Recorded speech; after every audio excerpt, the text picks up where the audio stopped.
Boa noite a todos e a todas.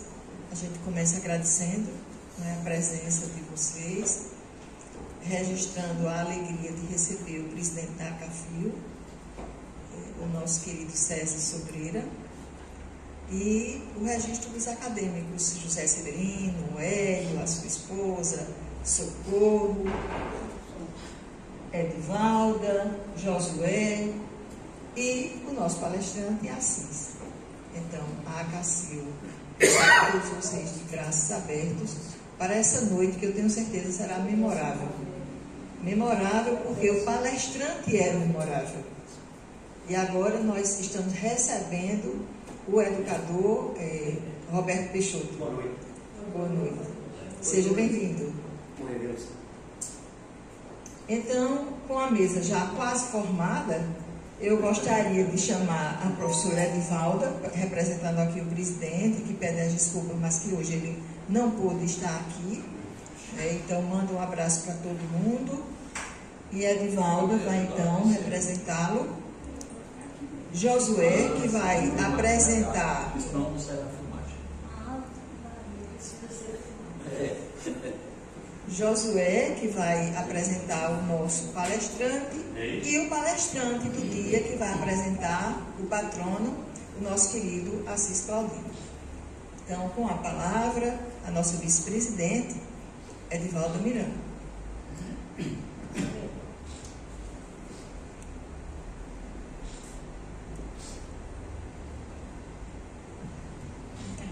Boa noite a todos. É um prazer estarmos aqui mais uma vez, num momento de tanta importância e bastante significativo. Então, hoje estamos, de fato, concretizando mais um café literário aqui na ACACIL. Infelizmente, por motivos bastante consideráveis, não é, justificáveis, muitos dos nossos associados não estão presentes, até mesmo o presidente, que já nos comunicou anteriormente, mas isso não tirará o brilho nem a importância desse momento, principalmente quando nós vamos, pela primeira vez, ver a apresentação de um dos acadêmicos que faz parte dessa casa desde os seus primórdios. E também pelo fato dele ser um cidadão de referência dentro da cultura do nosso município. Então, hoje nós teremos com falas ou com conteúdos o Francisco de Assis Claudino. Quem é Francisco de Assis Claudino? Muita gente conhece muita coisa, mas sempre tem coisas que nós não conhecemos. E, ao mesmo tempo, teremos a fala também por ele sobre o seu patrono, o doutor Henrique de Figueiredo, que, por coincidência, é também o avô de um dos acadêmicos, o Erlo Figueiredo, Cavalcante de Figueiredo. E a outra importância também desse momento porque nós vamos, ao mesmo tempo, resgatar a importância de duas grandes figuras. Ambos não são caruaruenses, mas assim se tornaram pela contribuição que deram para a nossa cultura. Então, desejo que todos tenham uma noite agradável e que posteriormente, quando oportuno, também se sintam à vontade para fazer seus questionamentos, usar da fala, fazer suas perguntas. E também aproveito já para dizer que mais uma vez teremos, além das falas, o nosso tradicional café com as guloseimas, de quem tanto como fala Robson. Muito obrigada.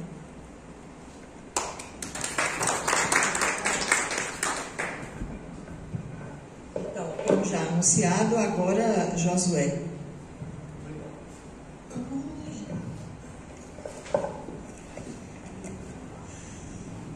Boa noite a todos. Falar sobre uma pessoa, e essa pessoa estando presente, é uma tarefa, no mínimo, embaraçadora. Porque, só pensando de relance, no humor negro, dizer assim, não é missa de corpo presente, mas ele falaria melhor do que qualquer pessoa sobre ele mesmo.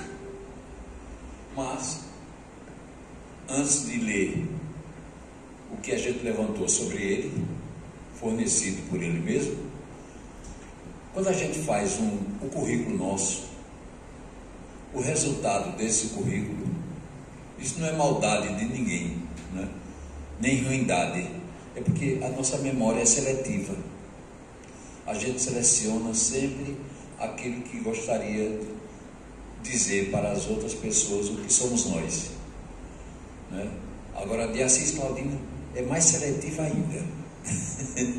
Nesse sentido, né, eu estou aqui com um papel dizendo, já foi dito, Francisco de Assis Claudino, brasileiro, de 11 irmãos na família, ele é o único que nasceu no sertão de Pernambuco, numa fazenda que hoje pertence à cidade de Carnaíba, e na época pertencia a Flores. Isso na segunda metade do século XX. Não precisa, né? As atividades. Ele escreveu para a orelha desse livro, que alguns de vocês, né, devem conhecer.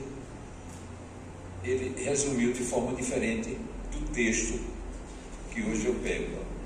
Mas ele diz assim: fez de quase tudo um pouco. Foi escoteiro. Eu não sei se foi com o professor Zé Leão. Coroinha, bibliotecário, agricultor, bancário, dirigente sindical, professor, contabilista e advogado.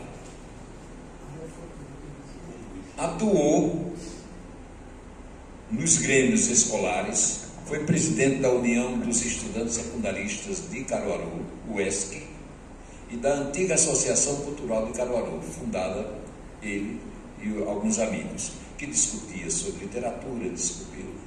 Isso em 56, tá certo?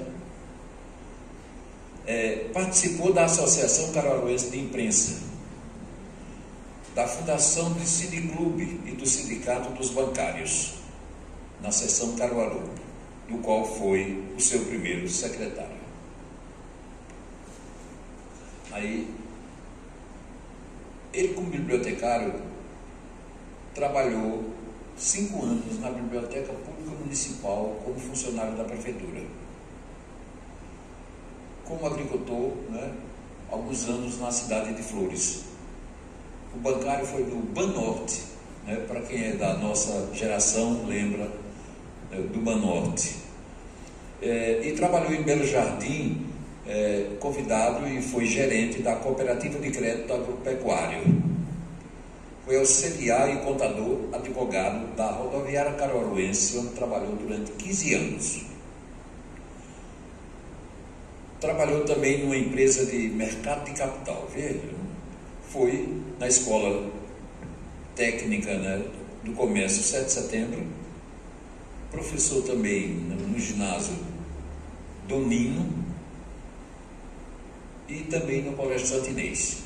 Isso é interessante, que esse colégio, né, Doninho, eu não lembrava dele. Presidente da UESC, como a gente falou, né?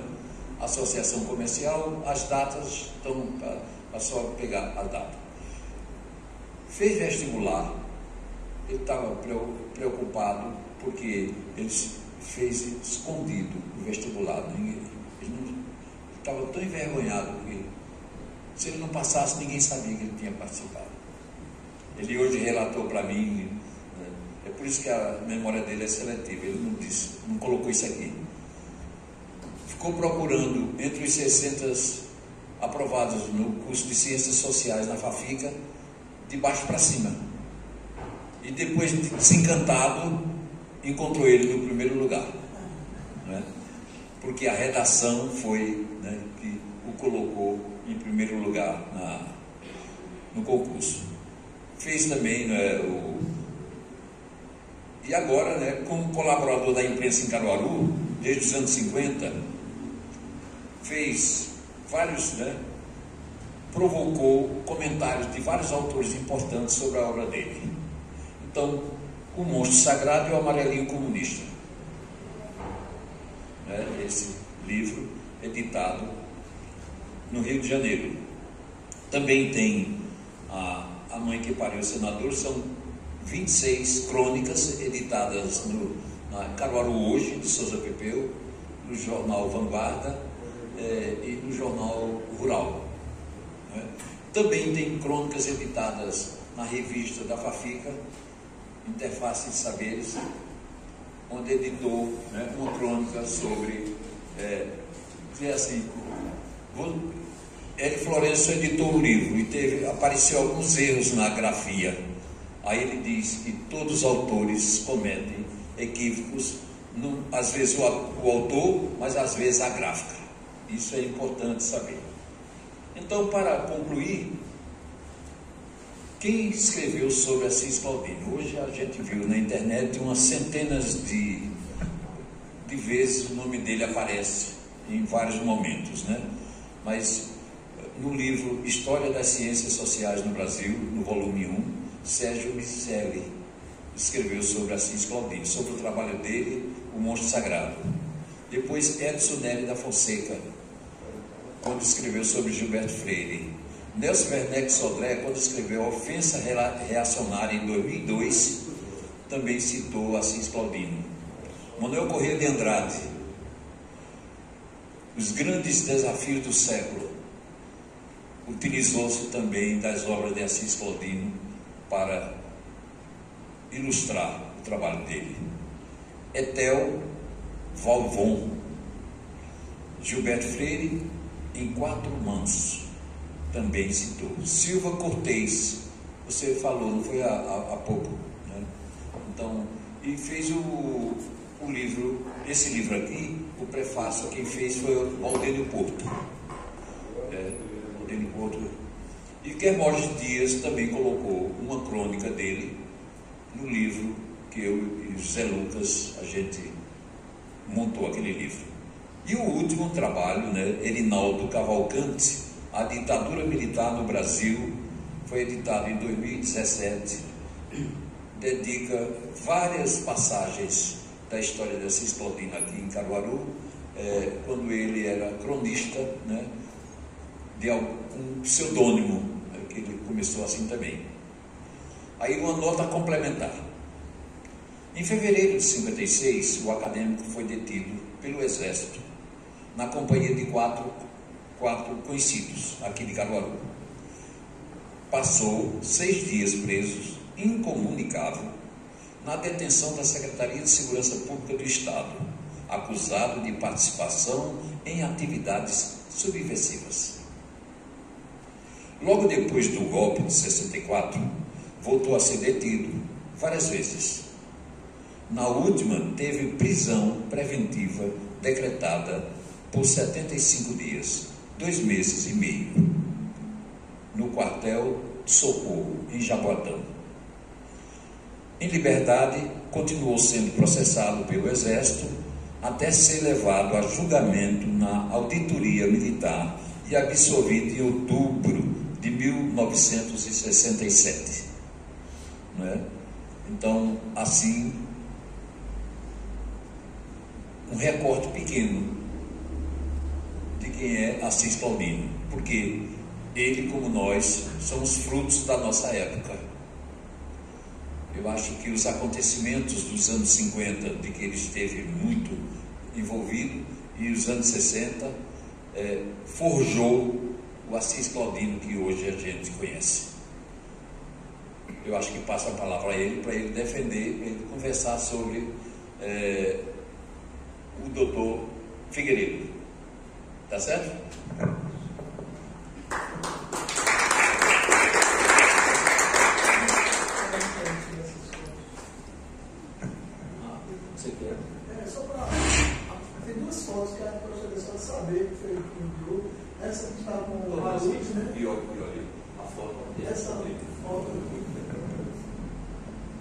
comenta a foto.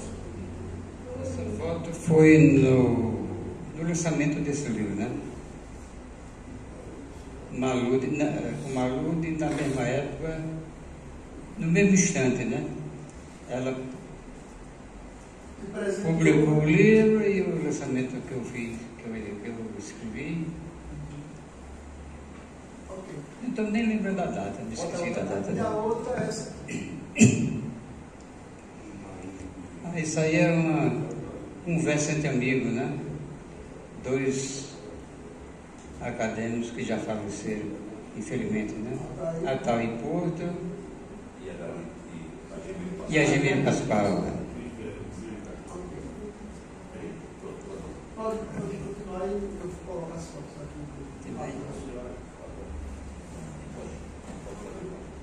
Continuar.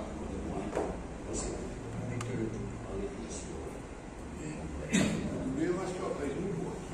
Altair Porto. É Altair Porto e a Esse é o Altair Porto, né? É. Na galeria, o link aí. Só não sei se é aqui na frente. Eu sei se É nessa sala aí da frente. é o chão é diferente, né? Mas esse era o chão original.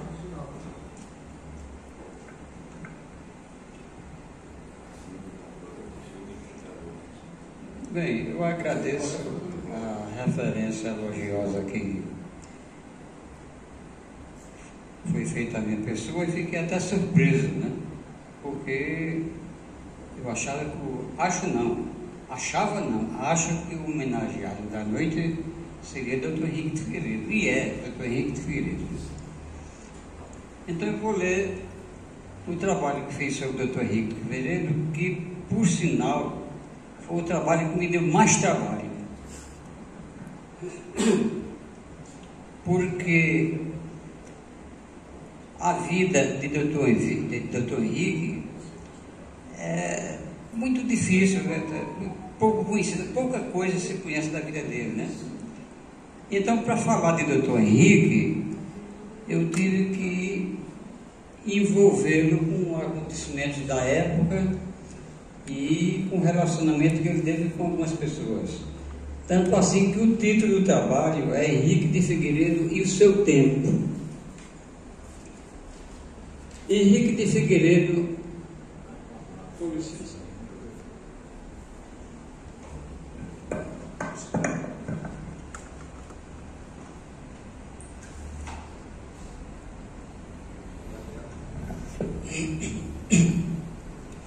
Henrique de Figueiredo não era caruaruense, mas em Caruaru viveu uma parte de sua existência. E a Caruaru dedicou o melhor de sua atividade profissional como advogado, professor de direito e escritor. Não se contentava em ser apenas um competente causídico. Também foi conferencista de mão cheia e ativo colaborador da imprensa local, sempre voltado para o movimento literário da cidade, como um dos mais atentos observadores culturais de sua época. Por tudo isso, além da produção literária que deixou, embora inédita e esparsa nos inúmeros jornais com os quais colaborou a vida inteira, tornou-se merecedor do reconhecimento dos seus pósteros, principalmente daqueles como nós, que têm a obrigação de zelar pela lembrança das figuras ilustres e pela salvaguarda do nosso patrimônio cultural. Com os dons da inteligência que Deus lhe deu, Dr. Henrique, como era conhecido por todos, poderia ter alcançado a projeção nacional que bem merecia ter, se tivesse se fixado por mais tempo nas grandes capitais ou no sul do país. O professor Pinto Ferreira, que o conheceu de perto, lamentava ver-o desperdiçar seus conhecimentos quase como uma pessoa anônima perdida nas pequenas cidades do interior. Porque no início de sua carreira profissional, parecia ter alma de cigano, não parava muito tempo no só lugar. Nasceu em Recife e lá viveu os primeiros anos de vida. Algum tempo depois de formado, mudou-se para Itabaiana, interior da Paraíba. Morou em João Pessoa e de João Pessoa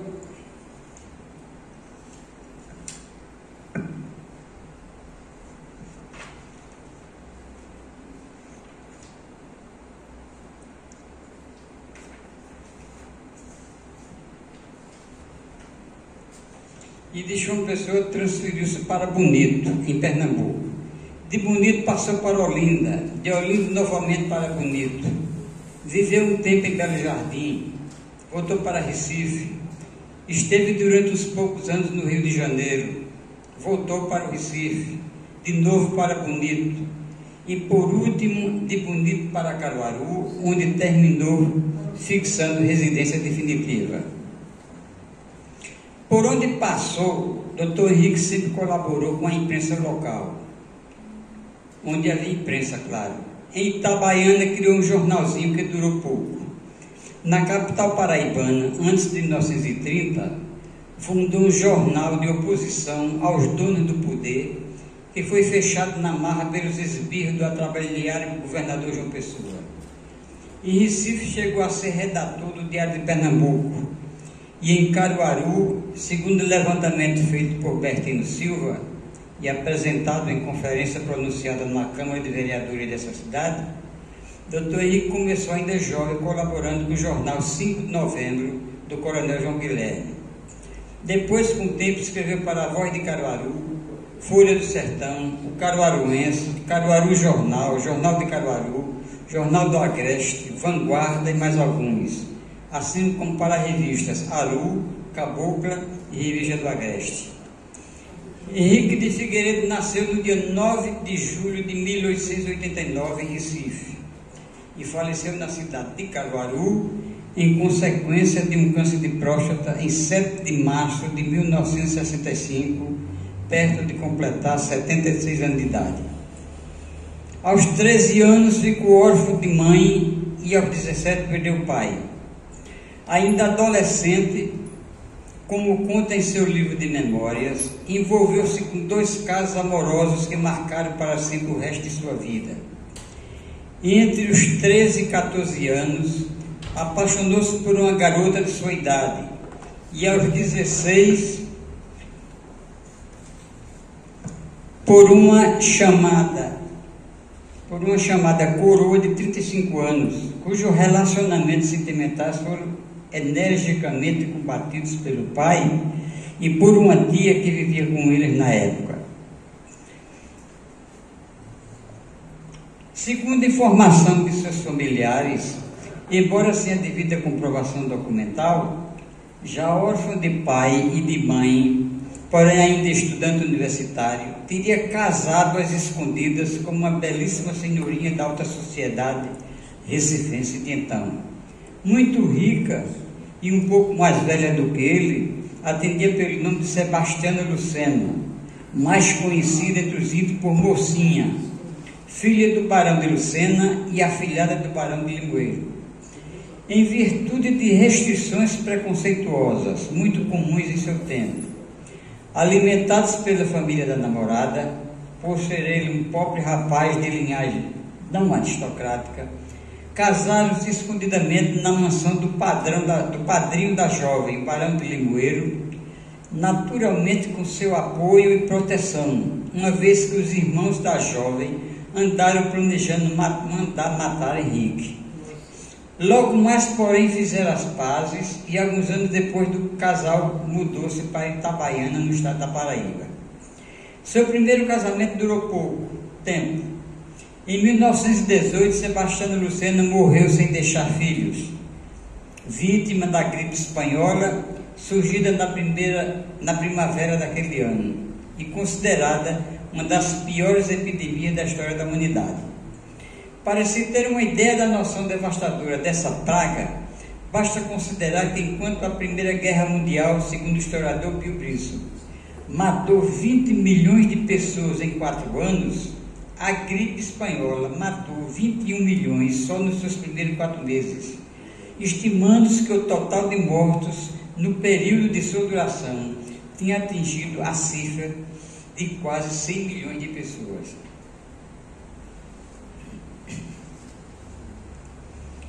Ficando viúvo, Henrique se casou novamente com uma jovem itabaianense de 18 anos, Severina Cordeiro, filha do tenente Germano Cordeiro, herói da Guerra do Paraguai.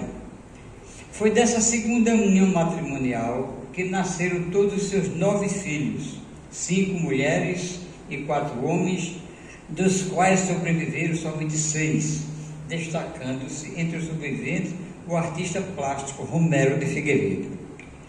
Desde o tempo de estudante, o jovem Henrique já tomava posições que prenunciavam o homem de inteligência que seria na vida adulta. Em 1910, quando Joaquim Nabuco morreu, Henrique, ao lado de Samuel Chaves, organizou toda a programação das homenagens que, em nome da Faculdade de Direito, seriam prestadas ao grande brasileiro quando da chegada a Recife do seu corpo embalsamado vindo dos Estados Unidos. Em 1913, no mesmo ano em que se formaria, deu-se um acontecimento político de grande repercussão na capital do estado: o assassinato por equívoco do conhecido professor e jornalista Trajano Chacon, que pagou com a vida por um crime que não cometeu. Eram os tempos de Dantas Barreto, como diria o historiador Costa Porto. Insatisfeito com o editorial, que na época se chamava Artigo de Fundo do jornal, o Pernambuco, contra o governador de então, general Dantas Barreto, escrito pelo jornalista Mário Melo, mas publicado anonimamente como de praxe, agentes da polícia, revoltados com tal publicação insultuosa, atribuída erroneamente à autoria de Chacon, agrediram-na pauladas em via pública até as últimas consequências.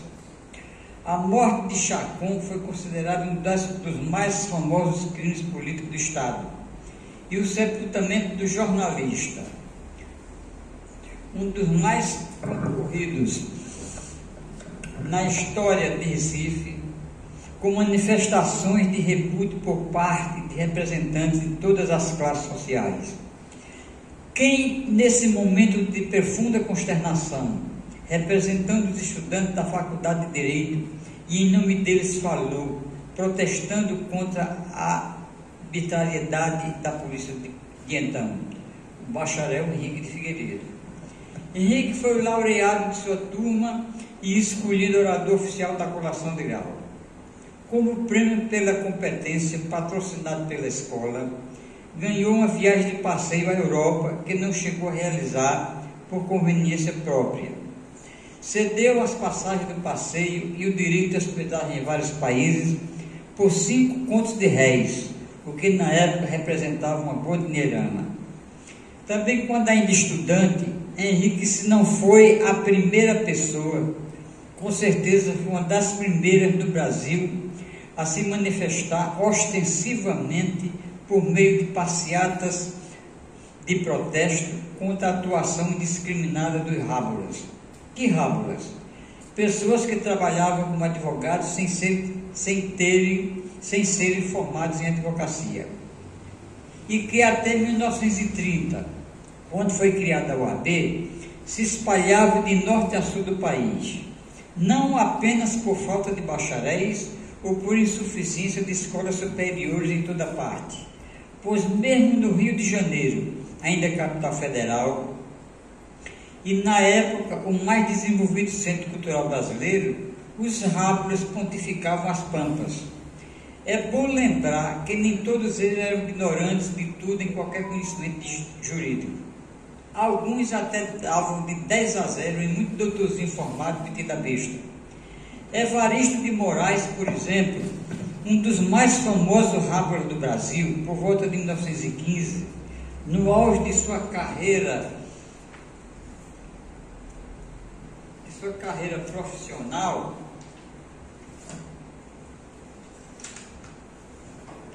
como nos conta seu biógrafo Evandro Lins e Silva, defendia bacharéis em ciências jurídicas sociais, advogados diplomados ocupando cargo de alta relevância e muitos doutores de bola e capela.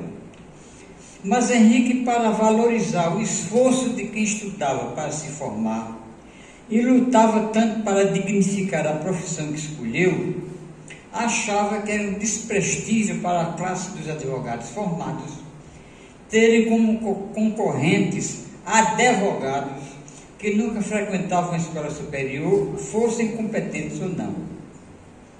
Também é bom lembrar que aquele movimento estudantil de protesto contra a atuação dos rábulas surgido em Recife, com repercussão em algumas cidades do interior, originou-se de um fato interessante acontecido em Caruaru.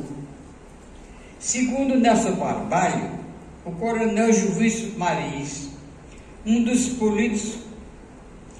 líderes políticos da capital do Agreste, Rábula famoso da região, teria sido proibido de advogar no foro local, não sabemos se por perseguição ou não de seus inimigos, já que na época era um dos maiores adversários políticos do então prefeito, coronel João Guilherme. Comenta-se que no fim da vida, Juvencio Maris teria feito um curso de Direito por correspondência. Mas ainda segundo Nelson Barbalho, diante dos achincalhes dos seus opositores sobre a proibição para advogar, o coronel Juvencio desavisadamente defendeu-se alegando que possuía um título de bacharel em Direito comprado a uma universidade do Rio de Janeiro pela importância de R$60 mil. Foi essa declaração, de certo modo intempestiva, que serviu de pretexto para o protesto dos estudantes universitários. E foram essa campanha contra a atuação discriminada dos Rábulas e outra campanha a fim de conseguir donativos para a construção da maternidade de Recife, ambas lideradas pelo bacharel Henrique, que aproximaram o jovem estudante do coronel João Guilherme de Pontes, com quem firmaria grande amizade e de quem alguns anos depois recebeu os maiores incentivos para em Caruaru fixar residência. Não obstante tais demonstrações de apreço entre eles, posteriormente se tornaram quase dois inimigos ferrenhos por causa de outro Rábula. Contou o próprio Dr. Henrique, em artigo de jornal publicado muitos anos depois, que quando instalou seu escritório de advocacia em Caruaru, o coronel João Guilherme lhe apresentou outro Rábula acima referido, pessoa de sua confiança e que lhe fazia às vezes de advogado particular. Atendia pelo nome Dr. Rocha, dava aparência de sujeito inteligente, mas no fundo não passava de um grande pilantra. Considerando-se o Rábula mais importante da região, tornou-se pedante e cheio de gabolice. Quando ia ao tabelionato mandar passar procuração em seu favor, como não podia se qualificar profissionalmente como advogado, por realmente não ser formado em advocacia, identificava-se petulantemente como Dr. Rocha, fiel intérprete da lei e sabedor do direito. Como depois da criação da OAB, os Rábulas ficaram proibidos de atuar em juízo, Dr. Rocha, lá um dia, por sugestão ou orientação do coronel, pediu ao Dr. Henrique que passasse a assinar suas petições iniciais dele, Dr. Rocha, e as minutas de agravo que redigia, as razões de apelação e etc, etc. E como o Dr. Henrique se recusou a participar dessa patranha, ganhou de uma só vez dois inimigos de peso, o Dr. Rocha e o coronel João Guilherme, embora não por muito tempo.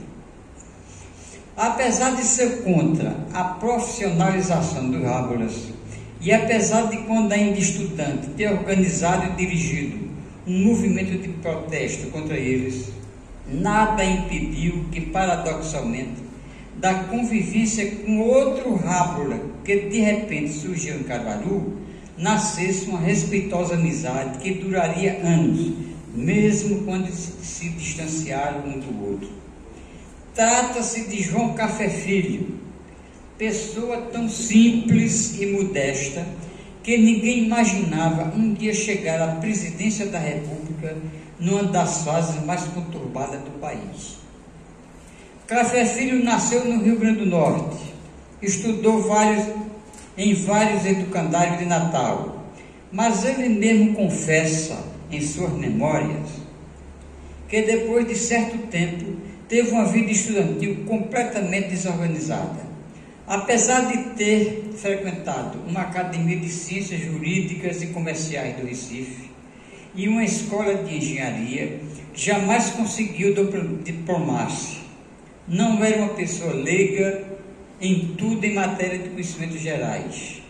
Submeteu-se a um exame do Tribunal do Júri de Natal e chegou a ser promotor público interino por algum tempo.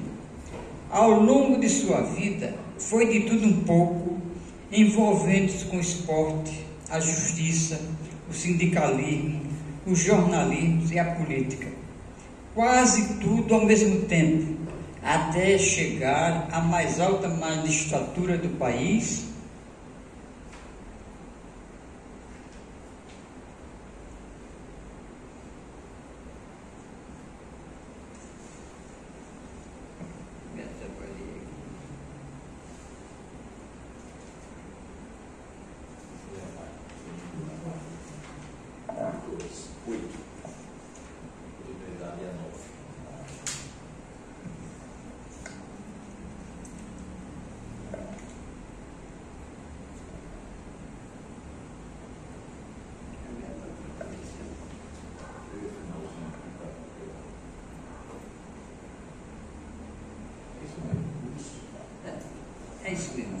os conhecimentos práticos, desculpa a confusão, viu? Os conhecimentos práticos de advocacia adquiriu, Café Filho, né? Os conhecimentos práticos de advocacia adquiriu-os ainda estudante quando voltava da escola para casa e se demorava no foro assistindo aos júris que ali se realizavam.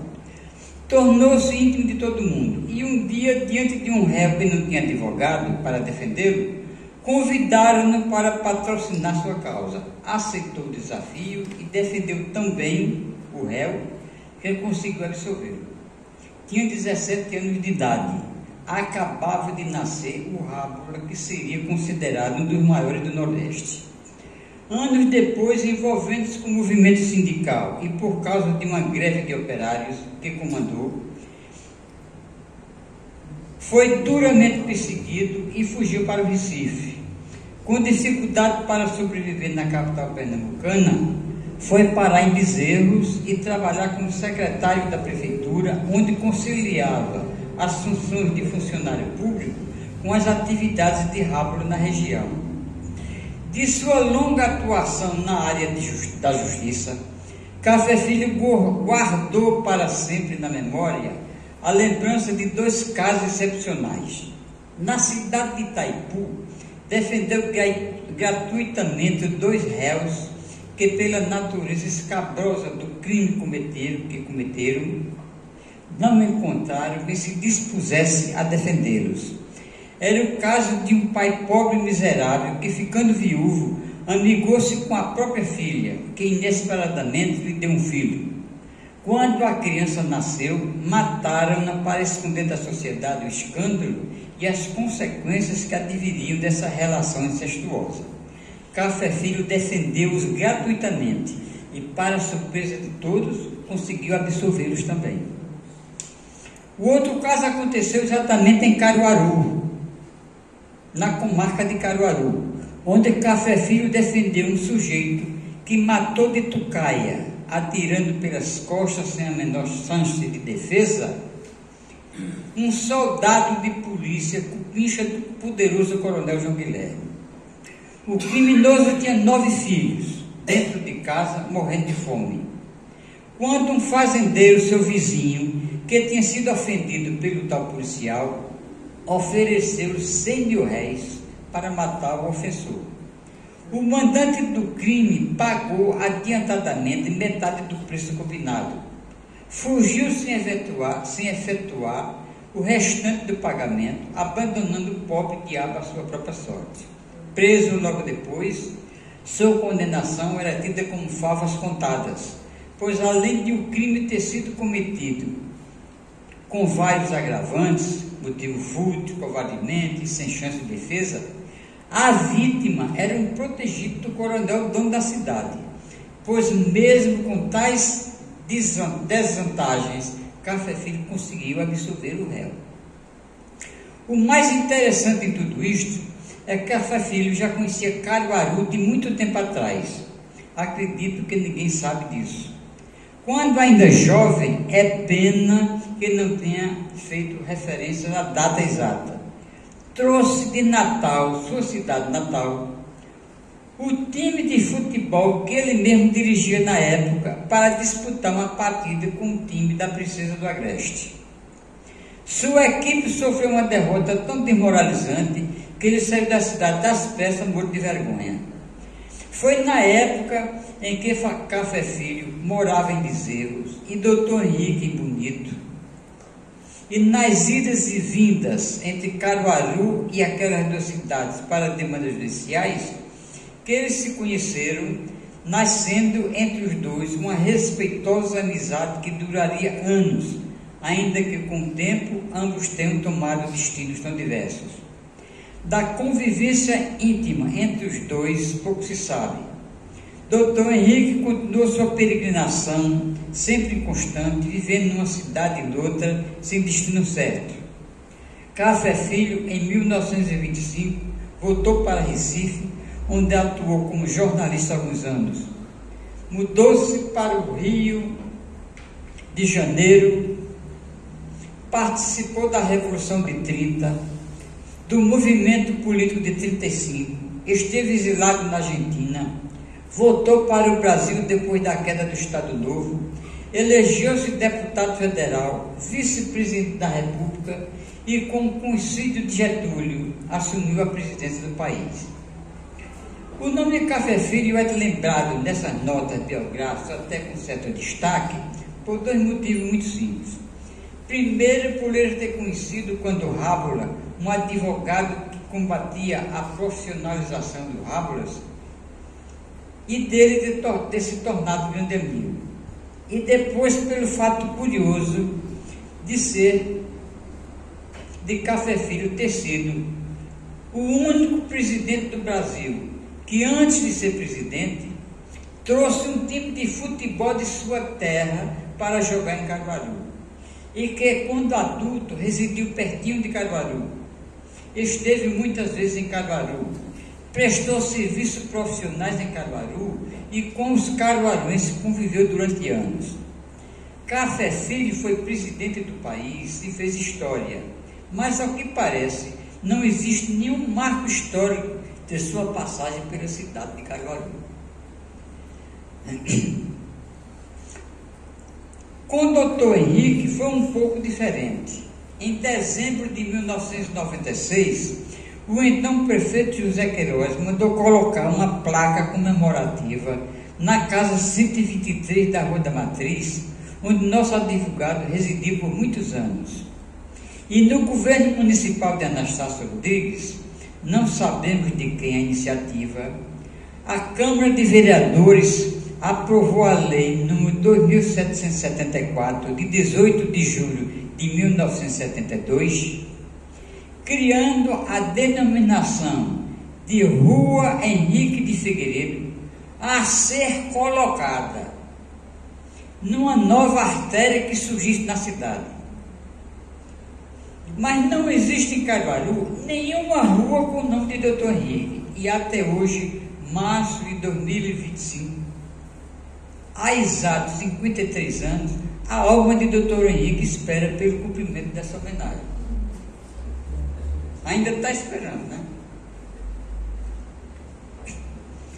A amizade entre Doutor Henrique de Figueiredo e Café Filho é confirmada e demonstrada quando, 30 anos depois de não se verem, Café Filho, na vice-presidência ou presidência da República, recebeu de braços abertos o filho de Doutor Henrique com apenas 14 anos de idade e concedeu-lhe, com a maior presteza possível, uma bolsa de estudo na Escola Nacional de Belas Artes, solicitada pelo pai através de uma carta entregue pessoalmente pelo filho. Romero, com 14 anos de idade, saiu de Pernambuco sozinho, foi para o Rio com a carta em nome de Doutor Henrique, entregou a Café Filho e ele recebeu e atendeu com a maior presteza o pedido do amigo, né? Lamentavelmente, o novo estudante da Escola Nacional de Belas Artes não pôde concluir o curso que lhe foi concedido com tanta facilidade.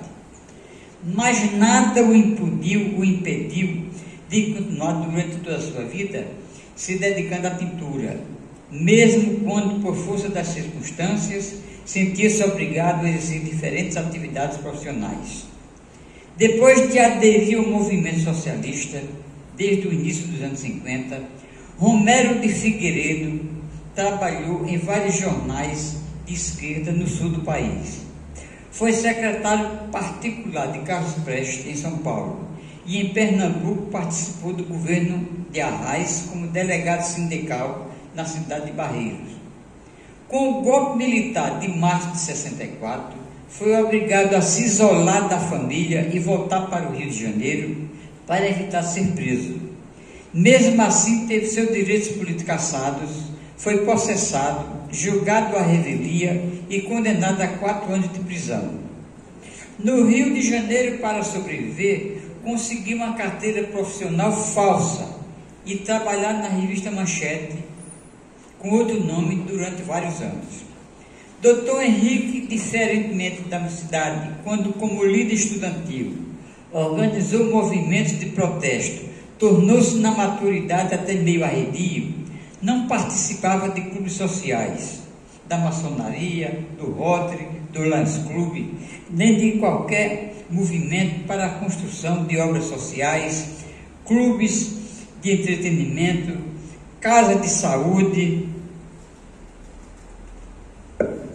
e até instituições de caridade similares. Sua vida se reduzia quase que exclusivamente à advocacia, à produção literária e à leitura constante dos livros de sua enorme biblioteca particular.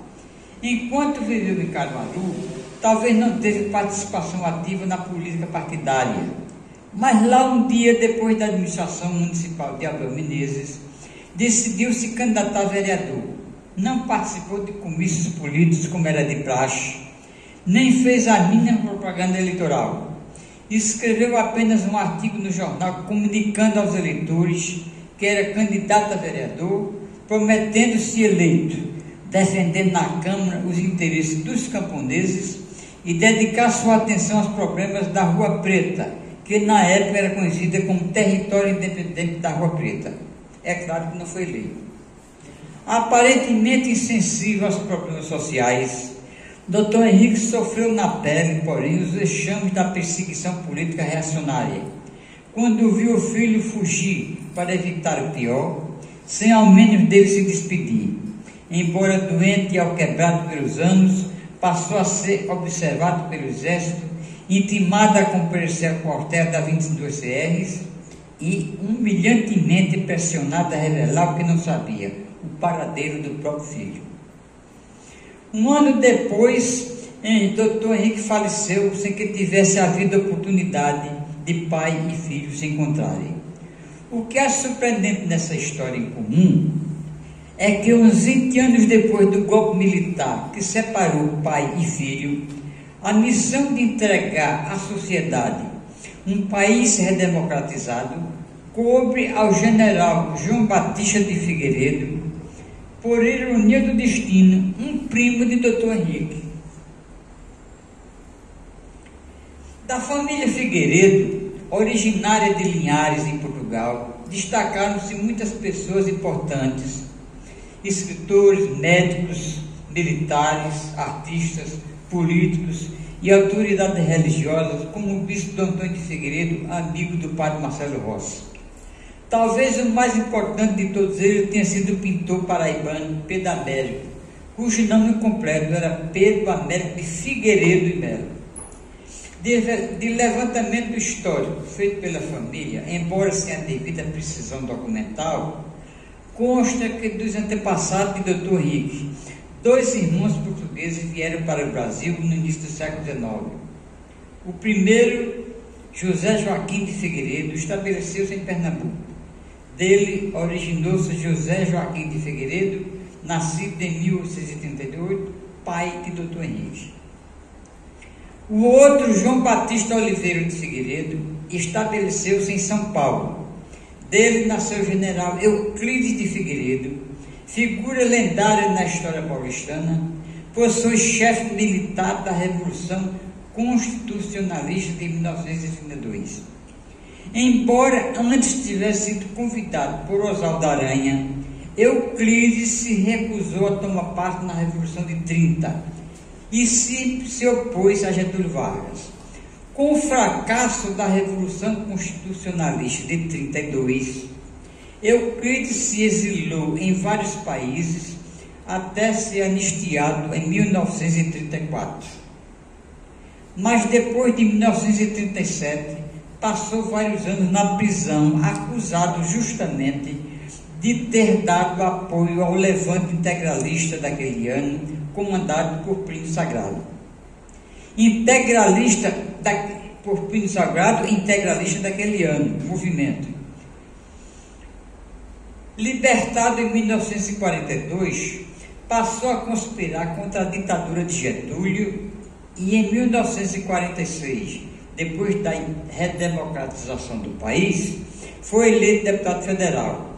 O general Euclides era pai do escritor e poeta Guilherme de Figueiredo e do general João Batista de Figueiredo, o último presidente militar da ditadura de 64. Aquele que dizia que quebrava e rebentava se necessário fosse, mas devolveria a democracia ao Brasil, como de fato assim aconteceu. Dr. Henrique de Figueiredo não chegou a publicar nenhum livro quando ainda vivo. A maior parte de sua produção literária e de natureza jornalística está praticamente esquecida nos jornais com os quais colaborou nas cidades por onde passou: Caruaru, Recife, Olinda, João Pessoa, Itabaiana, Belo Jardim e por algum tempo Rio de Janeiro.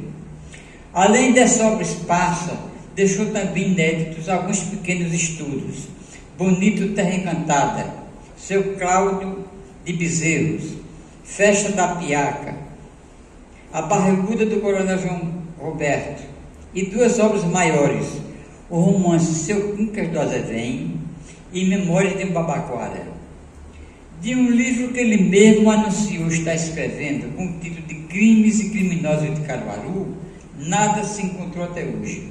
Tudo indica ter se tratado apenas de um projeto literário não realizado. Quincas do Azevém, levando em consideração o tema dele desenvolvido, pode ser considerado um romance regionalista, mas com um toque de naturalismo que o torna uma obra singular. A trama se passa no sertão nordestino, num período de longa estiagem, onde a seca e a miséria do povo são feridas abertas ao sol inclemente. A descrição da fuga dos retirantes em busca de melhores dias lembra um pouco os primeiros romances de Raquel de Queiroz, O 15 e Caminho de Pedra, ou A Bagaceira de José Américo de Almeida, mas a inspiração maior, pelo menos no estilo e na natureza da descrição, parece ter vindo de Os Sertões de Euclides da Cunha. Memórias de um Babaquara não é um livro de ficção. Como o próprio título indica, é um livro de memórias.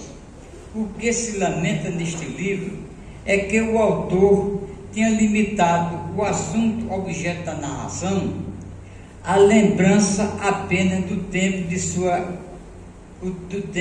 vida, que vai da infância à adolescência. Nem sequer chega a falar na vida estudantil universitária, que deve ter sido muito agitada num dos períodos mais turbulentos da vida política de Pernambuco e de todo o Nordeste. Muito teria o que contar Dr. Henrique de sua atuação como advogado e jornalista, dos vários lugares por onde viveu e do conhecimento de fatos históricos dos quais foi um testemunho importante, uma testemunha importante. Memórias de um Babaquara, embora reconhecidamente obra inacabada, é suficiente para consagrar seu autor como escritor de qualidades invulgares. Um livro que, sem sombra de dúvidas, pode ser equiparado às melhores obras memorialísticas que conhecemos, deixando o leitor de mistura com a sensação de prazer pela boa leitura, uma outra sensação, a de angústia, com que o autor transfere todas as emoções que marcaram a sua adolescência e que só as grandes obras provocam. Sem nenhum favor, é um trabalho que por si só justifica a escolha do nome do seu autor como um dos patronos da Academia Caruaruense de Ciências, Culturas e Letras, tornando-se digno do elogio de todos e da merecida salvaguarda de sua glória pelas gerações que o sucedem.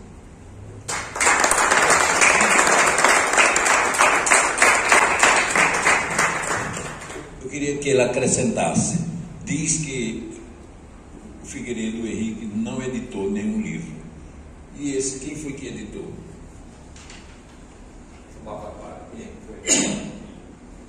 A família. Isso. Os familiares aproveitaram, encontraram todos os originais que ele deixou e escolheram esse livro e a família resolveu mandar editar em Portugal. Foi editado em Portugal.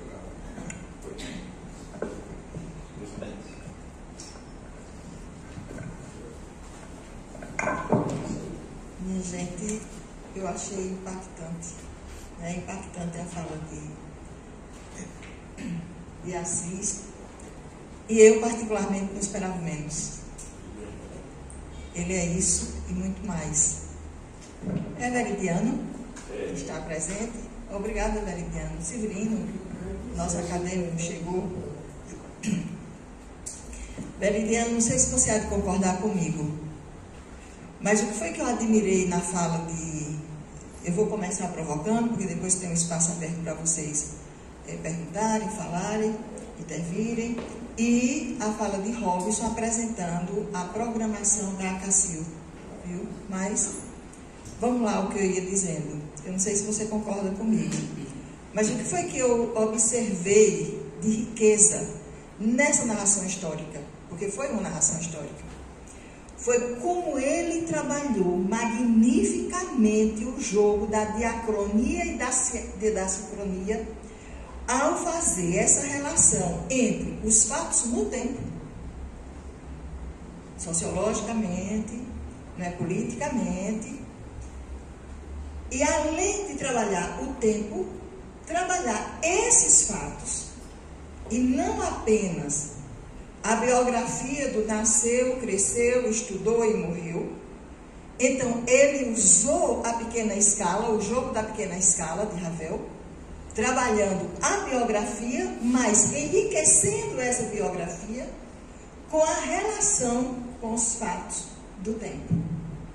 Então, não sei se você teria mais alguma coisa, Veridiano, mas esse jogo sincrônico e diacrônico que a gente pode observar na sua fala é de uma riqueza que poucas pessoas conseguem fazer. Assis. É por isso que você é meu mestre. Eu estava contando antes que, quando eu era adolescente ainda, comecei a faculdade muito cedo, né? E, naquele tempo, a matéria era dada numa folha de papel, mimeografada. Então, uma folha para estudar o existencialismo, uma folha de papel, uma lauda só do papel. E a gente ia para cima, ia para baixo, ia para cima, ia para baixo, não entendia patavina nenhuma. Porque você estudar com praticamente, naquela época, existiam algumas pessoas mais velhas, mas era todo mundo muito iniciante, porque era o primeiro ano de faculdade. Começar pelo existencialismo, professor, o que é que você acha? Então a gente ficava perdido. E aí, o que é que acontece? Uma das pessoas conhecia muito Assis e disse, não, eu vou conversar com Assis. Ele estava no ambiente e veio, deu uma aula magnífica. Ele não sabia, ele não estava estudando para dar aula a gente, porque ele nem sabia. E ele deu uma aula magnífica, esclarecendo todos os pontos que a gente não entendia. Desde aquela época, eu o entendi como meu professor. E continua sendo. Parabéns, professor. Assis está há um bom tempo aqui na academia, mas ele ainda não tinha apresentado o seu patrono para posse. Eu acredito que essa apresentação pode ser formalizada como tal, pela riqueza, pelo trabalho que teve, pela pesquisa que realizou, pela escrita. Poderia, então, depois só fazer um agendamento para formalizar essa posse. E agora, minha gente, depois de encantada pelo que eu ouvi, né, eu quero abrir também o espaço para vocês falarem e dizerem.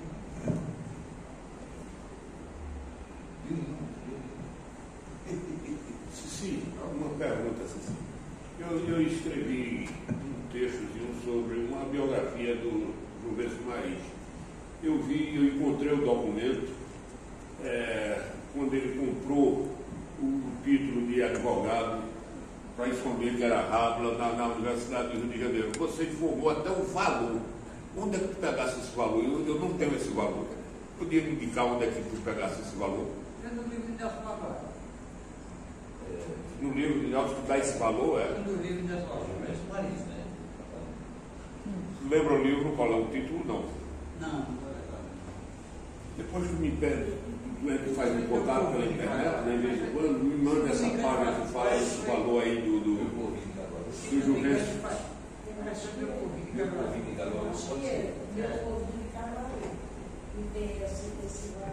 Ele chegou a ser autorizado a trabalhar com o Então, Reverendo Assis. Então, vamos aplaudir, né?